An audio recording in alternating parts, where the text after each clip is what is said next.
Assalamualaikum warahmatullahi wabarakatuh. Waalaikumsalam warahmatullahi wabarakatuh. Apa kabar anak-anakku sekalian? Alhamdulillah, baik Pak. Alhamdulillah, insyaallah khair ya. Sebelum kita mengawali mata kuliah fikih pada hari ini, maka terlebih dahulu supaya perlangsungan perkuliahan kita diberkahi oleh Allah dan mendapatkan ridhanya dan berjalan dengan sukses, dan segala rentetan acara kita pada hari ini berlangsung dengan baik, maka terlebih dahulu kita membaca doa. Mari kita doa bersama. Doa dimulai. Alhamdulillah, doa selesai. Teman-teman adik-adik sekalian, sebelum kita mengawali setelah doa, mudah-mudahan dengan doa kita mendapatkan keridhaan Allah, maka terlebih dahulu kita absen dulu ya, satu persatu ya, siapa yang kita hadir, biar mudah kita mengidentifikasinya. Tika Nabila Balkis, Hadir Pak. Nurdiana Tanjung, Hadir Pak. Anissa Latifah Salsabila, Sofia Uzi, Hadir Pak. Maulida Neza, Sakit Pak. Nurul Syah Putri Siregar, Hadir Pak. Liza Putri Wardani. Hadir Pak. Alhamdulillah. Oke. Kita lanjutkan pertemuan kita hari ini. Kalau minggu lalu pertemuan kita tentang apa? Syarat wajib. Syarat-syarat wajib sholat. Ini kan ibadah yang rutinitas yang kita kerjakan sebelum kita masuk kepada pembelajaran kita hari ini. Kan ada syarat-syarat wajib. Siapa yang wajib? Ada yang pertama. Siapa yang bisa menjawab? Coba.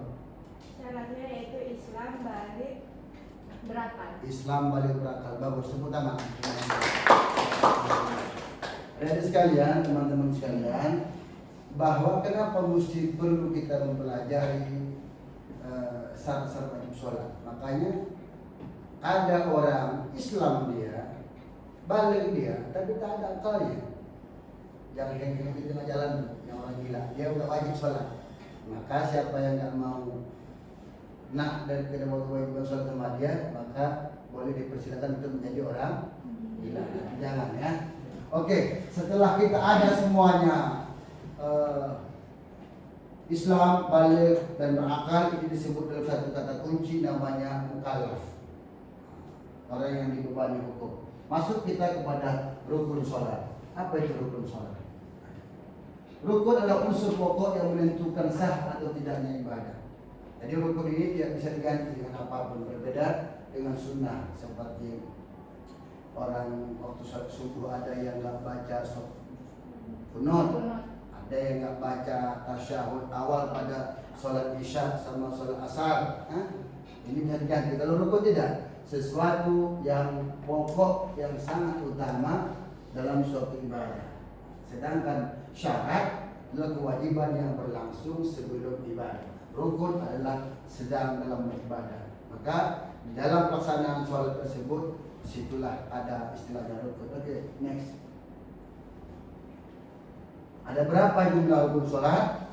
Ini, siapa yang bisa jawab? Ada jumlahnya 13. Yang pertama, niat. Apa itu niat? Niat adalah sesuatu yang dilafazkan di dalam hati. Dia berserentak dengan takbiratul ihram. Maka sesuai dengan hadis Nabi, innamal a'malu binniyat, sesungguhnya segala pekerjaan itu diiringi dengan niat. Maka apapun ibadah kita, kalau tidak ada niat, maka tidak sah. Jadi ini yang sering banyak dilupakan oleh sebagian orang. Dia pikir usolli, begitu takbir dia nggak pakai niat. Jadi makanya itu sering kita perhatikan, kita lihat di mana-mana masjid, ya bahkan kapan niatnya? Niatnya sebelum waktu misalnya. Niat itu terletak di awal takbiratul ihram serentak ya, niat. Maka sesuatu yang diawali itu namanya bukan niat. Dari rumah misalkan Itu kan dia namanya, ini adalah tekad. Keinginan, harapan. Karena begitu dia mau melaksanakan ibadah untuk terlaksana dengan baik, maka niat tadi adalah serentak dengan amal ibadah. Makanya pakai bindinya. Oke. Yang kedua, takbiratul ihram. Apa itu takbiratul ihram? Yang kita ucapkan Allahu Akbar. Yang wajib itu mengucapkan takbir. Allah. Angkat tangan. Ada, coba mari kita perhatikan. Ada sini angkat tangan. Seandainya ada orang sholat ini aja Allahu Akbar, maka sholatnya sah. Karena angkat tangan bukan merupakan salah satu rukun sholat. Banyak orang keliru angkat tangan tapi dia diam aja. Ini namanya sholat SKT. Diam aja. Karena udah bermakmum dan dia ada sama seorang imam, dia aja. Ini banyak kita perhatikan. Bahkan pelajar agama dia menjadi gini. Bahkan salam pun dia banyak. Maka kita perlu mengetahui mana rukun qauli, mana rukun fi'li. Ini mesti diucapkan walaupun dengan gerak suara yang tidak terdengar oleh orang di sebelah kita. Takbiratul ihram. Dalam takbir itulah niat itu terletak ya, dalam takbir. Kemudian yang ketiga, berdiri. Tentunya bagi yang mampu sholat fardu mesti itu berdiri. Ada orang memahami ini akibat dia membaca atau mendengar setengah-setengah. Sholat sunat pun wajib berdiri. Ini adalah berhubungan bagi sholat wajib berdiri bagi yang mampu. Sholat wajib. Andai kata sholat wajib tapi dia nggak mampu berdiri, ya silakan dulu. Andai kata itu sholat sunnah, sholat ba'diyah atau qobliyah mampu kalipun dia, artinya dia tidak ada halangan dia untuk berdiri, tapi dia mau duduk aja, nggak apa-apa, never mind, no problem ya. Jangan kita langsung sudah sah sholat kamu, tidak. Kita harus tunjukkan masalahnya berdiri bagi yang mampu pada sholat wajib. Berdasarkan apa itu? Karena perbuatan-perbuatan Nabi. Karena pada sholat sunnah Nabi pernah sholat atas kendaraan, dan ini dijadikan oleh ulama sebagai referensi bahwa sholat sunat boleh dikerjakan dalam keadaan. Oke, yang keempat, membaca Al-Fatihah. Membaca Al-Fatihah. Banyak orang begitu jumpa baca Al-Fatihah, dia nggak baca, diam aja dia. Maka takbiratul ihram sama membaca Al-Fatihah termasuk salah satu rukun qauli yang harus dikerjakan oleh orang yang sholat. Diam aja dia, nggak baca dalam hati nggak dikira baca. Dalam hati ini dianggap sebagai niat, niat di dalam hati. Dalam baca mesti bergerak. Kira-kira dari sini ada pertanyaan? Pak, Silakan. saya mau izin bertanya mengenai sebenarnya posisi tangan takbiratul ihram yang betul itu gimana sih Pak? Singkat atau singkat gimana? Posisi tangannya ya, bukan kaitan dengan niatnya ya. Masya Allah. Tepuk tangan untuk pertanyaan ini. Masya Allah. Takbiratul ihram, kembali kita jelaskan. Takbir artinya ucapan Allahu Akbar. Ihram artinya penghormatan. Ihram artinya juga pengharaman. Apa maksudnya? Dengan adanya takbiratul ihram Allahu Akbar, maka segala yang halal sebelumnya menjadi haram. Seorang suami cium istrinya, halal atau enggak? Halal. Cuma begitu masuk takbiratul ihram jadi haram. Makan, minum, halal enggak? Halal. Begitu masuk takbiratul ihram jadi haram. Nah, takbiratul ihram itu adalah ucapan Allahu Akbar. Adapun posisi tangan tidak penting. Akan tetapi dalam mazhab Syafi'i dianjurkan posisinya sampai ke bawah kuping atau setara dengan dada, dengan bahu. Ditarik ya, Allahu Akbar. Ini sebenarnya. Cuma banyak orang Allahu Akbar Duluan takbir baru angkat tangan, atau duluan angkat tangan Allahu Akbar, yang mana aja boleh. Oke. Kemudian yang mana aja boleh, namun seandainya ditanya, disuruh kita untuk memilih, lebih baik angkat tangankah atau takbir, maka pendapat yang benar adalah kita ya takbir saja walaupun dia begini. Dan ini banyak keliru dia menjaga kondisi bermakmum itu kalau saya perhatikan seperti itu. Jelas ya, Jelas, Pak. bahwa posisi takbir sebenarnya tidak wajib angkat tangan. Cuma kalau mau diangkat tangan, dia setara dengan takbir. Allahu Akbar. Nah, dalam takbir itulah maka ada di situ dipasang dengan niat sengaja aku sholat maghrib 3 rakaat lillahi ta'ala. Dan ini banyak orang yang lupa atau ini harus kita benahi kembali. Ada pertanyaan lain? Cukup ya? Cukup, Pak. Alhamdulillah. Berarti ketika tidak ada pertanyaan, ini dianggap sudah memahami ya. Nanti kita lanjut ke pelajaran berikutnya, pertemuan yang akan datang mengenai sunnah sholat. Apa dimaksud dengan sunnah? Yaitu sesuatu yang lebih afdal untuk dikerjakan. Namun ditinggalkan tidak berdosa.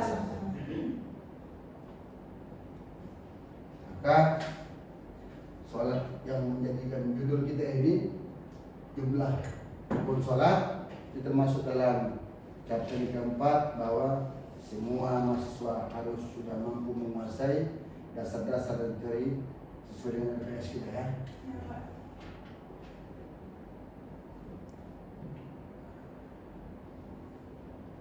Dengan harapan setelah mata kuliah ini sudah kita tahu bersama bahwa sholat kita semakin membaik nanti. Kira-kira setelah pemateri atau materi yang kita sajikan dalam bentuk rukun sholat, kira-kira ada nggak perubahan atau penambahan dalam khazanah kita sehari-hari kira-kira?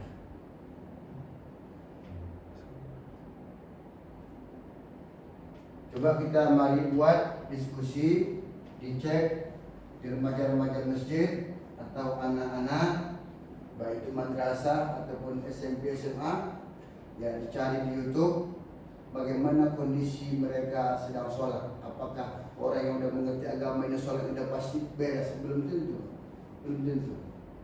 Maka coba buat nanti diskusi, satu orang, satu kelompok, 3 orang atau 2 orang. Coba apakan bangkunya, walaupun tidak merapat sekali, yang penting nampak diskusinya. Nah, kalian boy.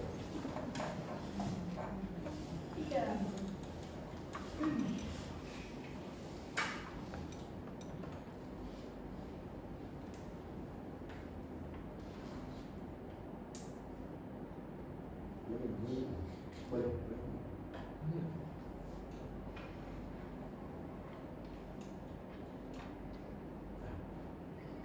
Oke, itu selesai. Kembalikan ya posisi bangku seperti semula.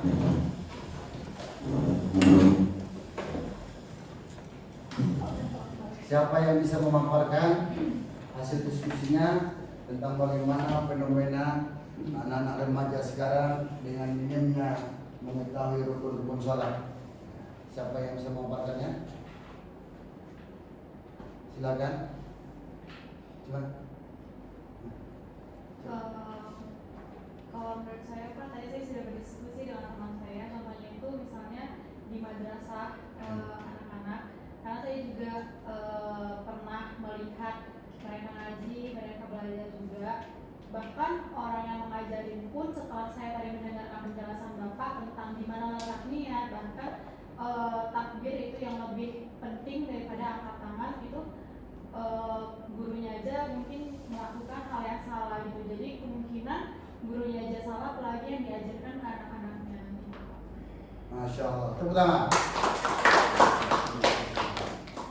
Oke, Oke, barangkali ya dengan diskusi yang sudah kita laksanakan bersama mampu mengembangkan kepada masyarakat, kepada jiran tetangga kita.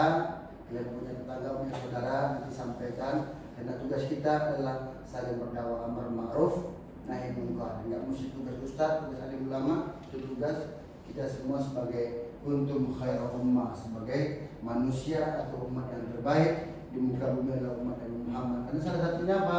Ta'muruna bil ma'ruf wa tanhauna 'anil munkar, mengajak untuk berbuat baik dan mencegah untuk berbuat munkar. Jadi siapapun dan dimanapun, kalau memang harus ya itu menjadi ladang amal baik kita, silakan. Saya pernah sedang bermain-main, saya tamoral. Ya, saya jumpa tukang abang-abang ada parkir dan saya yakin dia gak akan sholat. Saya tanya, walaupun ya, dia pasti kecewa, dia sholat. Nah, Islam. Begitu dijawabnya, kenapa gak sholat? Sibuk jaga mobil. Saya bilang, lebih berarti mana jaga mobil, jaga kereta orang, atau menjaga diri sendiri? Itu akhirnya menjawab, nanti lah kalau semua terus lepas mereka mengerjakan ataupun tidak, dan itu adalah tugas kita bersama untuk menyampaikan. Kira-kira dengan harapan dari kita mampu merubah diri kita semakin lebih baik dan menyampaikan kepada masyarakat secara umumnya, kepada kita sebagai mahasiswa ya. Kemudian sampai jumpa di minggu yang akan datang tentang apa tadi? Sunnah-sunnah sebagai apanya? Apa itu sunnah-sunnah? Hal yang lebih afdal untuk dikerjakan, namun tidak berdosa, alias dikerjakan paten tak dikerjakan enggak batal sholatnya. Oke, sekian dan terima kasih. Akhir kalam, assalamualaikum warahmatullahi wabarakatuh. Waalaikumsalam.